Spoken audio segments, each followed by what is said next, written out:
Kia ora and welcome to Tarmac. Today I've got my hands on the new Opel Corsa-e, a compact car that's not only just good for the city, but it's good for the environment too. It also matches my wristband. Come, let's take a look at this.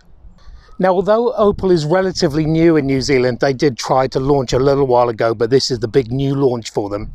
It's actually a company out of Rüsselsheim in Germany. It's been around since the 1800s. In fact, 1882, it started out as a sewing machine company. In 1886, they started making high-end push bikes. And then in 1898, they started making cars. And, you know, they've come a long way since then. They're synonymous with their Blitz logo, which is you know, quite cool and very apt for the electrical area or low emission area that's going into now. And the Corsa itself is basically, this is now the 6th generation, so even the Corsa's been around for quite a while now. Looking around this one, it is a compact vehicle, although it is a 5-seater compact vehicle, and I'll go into the sizes in a moment, but essentially it's only 4 meters, just over 4 meters in length, which is really quite cute. Looking around the nose here, very blingy. Again, I say about the Blitz logo, we've got a Corsa number plate, but the big thing from here is the LED matrix headlights, which is basically a first for this type of compact car area. The rest, some fog lights around here, nice sort of front grille and scoop from here, but not bad. Pokey little bonnet as well, which is, this is sort of a plasticky feel and this is kind of an aluminium feel, but all good from there. Let's have a look around the side. Like I said, look, very compact. I can almost stretch side to side, and actually I can look over, so that tells you how small or compact this vehicle is. If this is coming in like a burnt orangey colour, I'll see if I can get the actual company name for it, or whatever the marketing speak is for it. 17-inch feet that are aerodynamic and sort of closed off from there. And the big thing, look at these sort of character lines, one that goes down here and the other one that sort of flips up at the back here. And the roof line itself is very sort of, what would you call it, coupe looking, so sloping down towards the rear end. The other thing is it's powered by electricity, and that's done in here. The Corsa-e has got a 50 kilowatt hour battery underneath it all here, and so it's AC or DC charged, and when it is fully charged it's good for 337 kilometers of WLTP range, which is pretty good. What that powers is a single motor up front, which is good for 100 kilowatts of power and 260 newton meters of torque. 0 to 100 time is in around about 8.1 seconds, so not super hot hatch fast, but not bad. Come, let's take a look around the rear. The coupe style roof is actually extended out because of this roofline spoiler. We have a wiper blade. We have the Blitz logo again. We have some LED rear tail lights that actually come across here like that. It's a really nice shape. Some sort of quite a bulky rear bumper here, which is not bad. You've got your E badging here to make sure that you know it's a Corsa-e. And this, underneath the Blitz logo here, is where you get into the car. And which is actually quite good because you're not going to get dirty hands, which is pretty good. And inside here, you've got enough for a nice weekly shop, providing you've got not a family of 60, which is, you shouldn't have a car like this anyway. Now I'm showing you around the outside. Let's take it for a drive and I'll actually show you around the inside while we're doing that. Come on.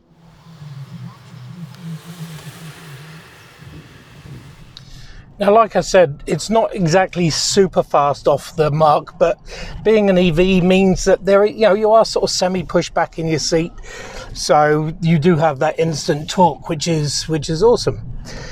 The things that you'll notice if you've driven anything from the Stellantis group, such as the Citroen or the Peugeot or anything like that, some of this sort of switch gear will be instantly recognizable. So like the gear shifter down here is very stubby and you know, kind of all integrated.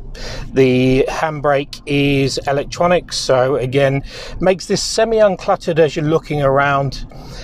What's kind of cool, these seats are sort of sporty and have sort of racing stripes, and there's this lovely sort of red racing stripe across the center of the dash here, so you do have the feeling that you're in a sporty racing car. The big thing as far as light coming in here, you've got this massive full, sort of almost full length panoramic roof, which is nice. And look, overall it's not a overly cluttered visage.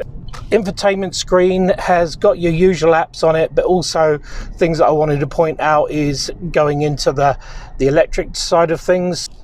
So when you go into the energy side of things, you've got the flow. You can see where you're gaining your energy from, whether it's coming for the regen brakes, of which there is that B pedal here, or B button, so you can actually get more energy back in from or kinetic energy back into the system.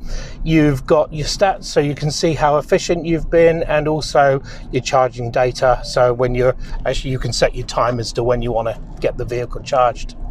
Looking around, you've got lane keep assist, you've got parking information, so there's a reasonable video screen for your parking assistance. And looking around your flat bottom steering wheel, you've got adaptive cruise control, you've got all your stuff that you need to do for changing your volumes and things like that. So again, not overly or not massively technical, but certainly enough for this category or this size of car, plenty going on here. The instrument cluster is, again, I'd say minimalistic. Your data is given to you. You've got your speed side of things. You've got your traffic sign recognition, which is quite good for this compact and also priced of vehicle that it is. You've got your drive modes that pop up, so which come from, you've got eco, you've got normal, or you've got sport. Sport does pick up nicely, and it's overall not bad. Visibility, looking around, actually everything's pretty good. You've got a reasonable windscreen for this category or size car. Rear windscreen is good, providing you've got nobody in the back seat. And yeah, all round's pretty good. Seat comfort's lovely, and steering wheel feel is good, including the weight of it. It's nice. The 3 seats in the back, look, it should really be a 2 plus 2 plus sort of half in the middle, which is fine. And also, if you've got anybody of any sort of length, and I'm not exactly the tallest here, getting behind me is going to be, you are compromising your leg room, but your headroom's really good. So you can be tall but have really small legs. I don't know if that helps at all. As far as road noise goes, pretty good. There's I haven't actually tested it on any of the lovely New Zealand open pore tarmac, but around this normal, closed or relatively soft tarmac, very quiet, insulation's good, and the drive itself is not bad at all, actually. This generation Corsa is slower than the previous model by, I think, 28 millimeters, and also you're sitting a lot lower than you are in the other model. And the added bonus of the battery weight being down low means that your actual center of gravity is low, and in turn your cornering is not bad at all. Something else that's really, I guess you'd call it very German, is the fact of keeping you cool in the vehicle here.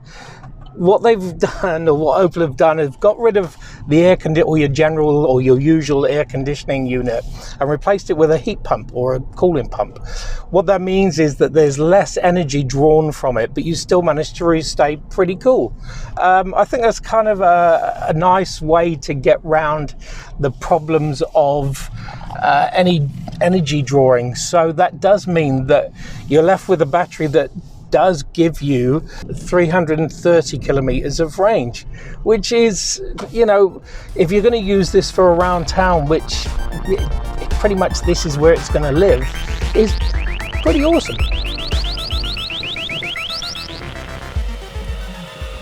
So there you have it, the new Opel Corsa-e.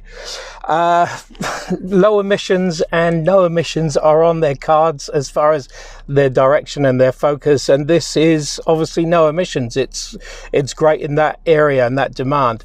It is a compact vehicle. There is plenty of oomph to get you around the town, and plenty of K's to get you around the town. It's a good thumbs up from me.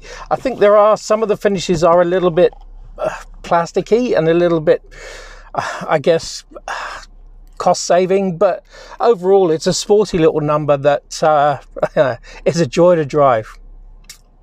Thanks for watching. Make sure you subscribe, and we'll see you on the next one.